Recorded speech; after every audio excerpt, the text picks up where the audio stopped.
Hello! Let's talk about knitting in the magic loop.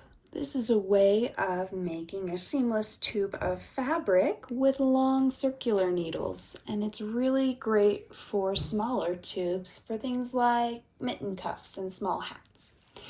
We'll go ahead and cast on with the long tail cast on.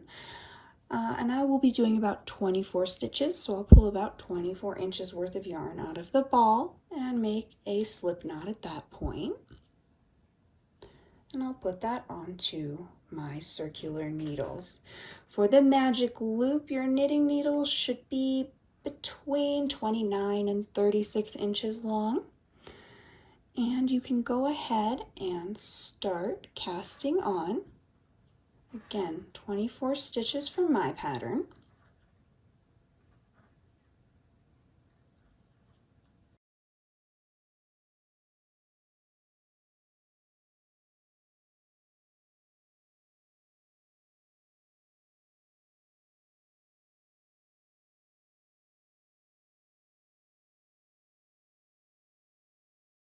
Now that I've got my stitches cast on, I'm just going to double check I got the correct number on there. 2, 4, 6, 8, 10, 12, 14, 16, 18, 20, 22, 24. All right. I'll trim this little bit of extra tail away so it doesn't confuse us.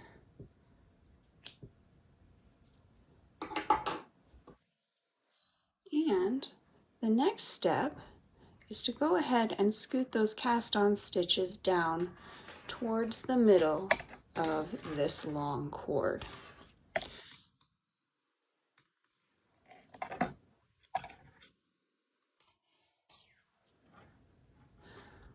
Now, with the smooth side facing you and the bumpy side facing away, find the midpoint of your cast on. So for me, that would be between 12 stitches. So 2, 4, 6, 8, 10, 12. And then grab the cord right between the two sets of stitches in the middle of your cast on. And then we're going to fold that cord in half so that we can pull it out from the stitches.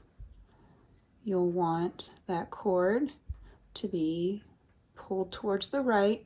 Your needle tips will end up facing left. And do you see how I'm pinching here? I'm trying to make sure the cast on doesn't twist. Make sure those bumps stay facing you on the back side and the straight edge faces you on the front side. And if you pinch just like this, it won't twist as easily. Pull those cords up into the stitches, and again, try not to twist them. Put them right up towards the needle tips.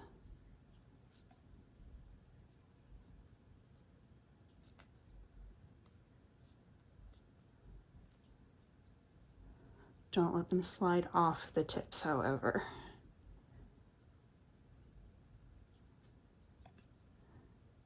And if you can get your cord to bend in about this formation, you'll have an easier time working in this method.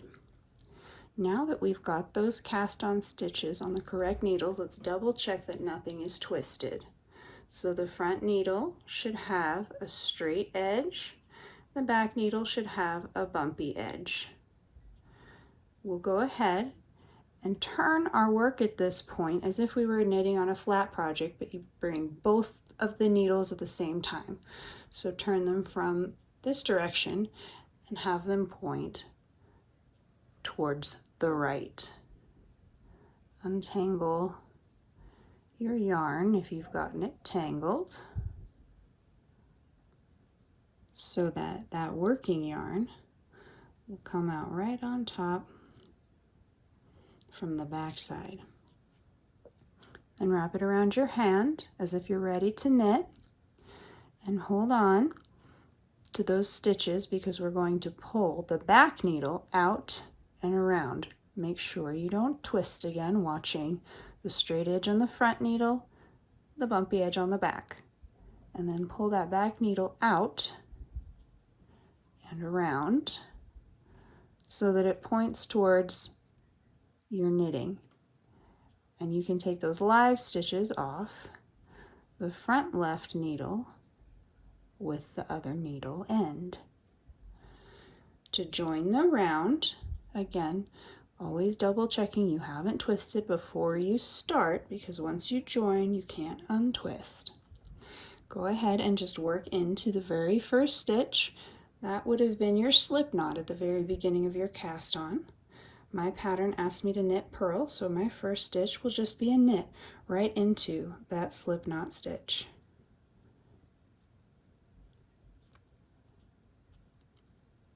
Slide it off the left needle onto the right needle,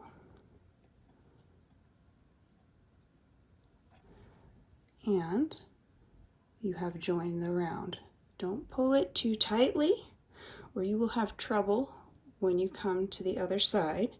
Leave a tiny little gap, but not a long gap with that one strand. And then go ahead and follow your pattern down the front needle. So I will knit and purl till the end of this needle.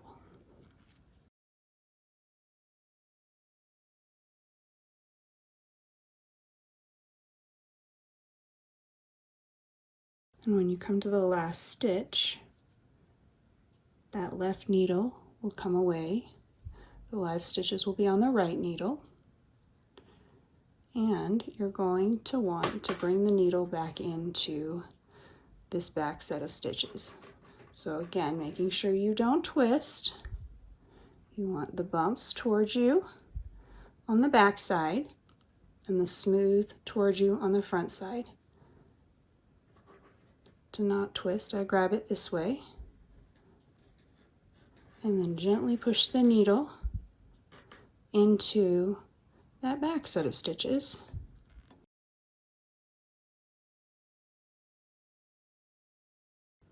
And as I said, that's why you shouldn't pull that quite too tight at the beginning, or you will struggle to get it on the needle.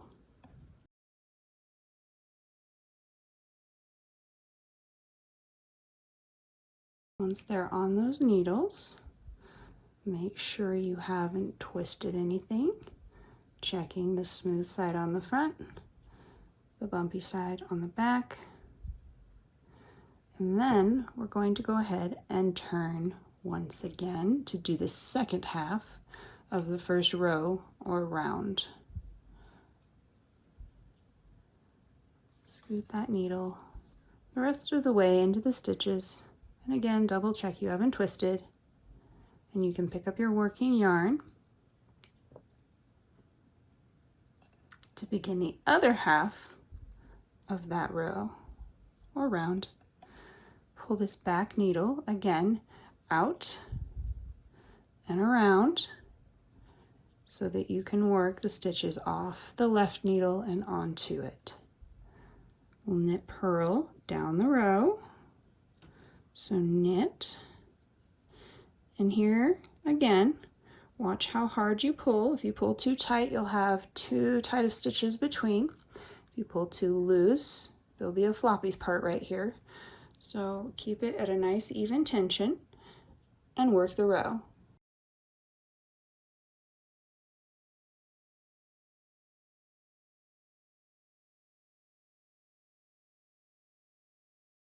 And the last stitch of the first round will come off the left needle. You'll be left with stitches on the right needle on the front. You'll want to let go of that left needle and pull it back through the same way we did before. And now that we've finished the first row, you won't need to worry so much about whether the stitches are twisted. Double check one last time, and then we can go ahead and turn the work again to start the second round or row. Turn that, pull the back needle out and around, and we'll start The next section, I'm going to work around for a few rounds so you can see how that turns into a seamless round after you've worked in the same manner for a few rows or rounds. I would like to let you know why I'm not using a stitch marker on this. You've got your little tail here. You are going to be able to find the beginning and end of your row or round by watching the tail. That's always the beginning or end of your row or round. If you wanted to use a stitch marker, you certainly could put one right there when you join the first stitch and last stitch of your cast on.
You'll be able to see here, after I finish knitting a few rows in that magic loop, that the round will be joined seamlessly.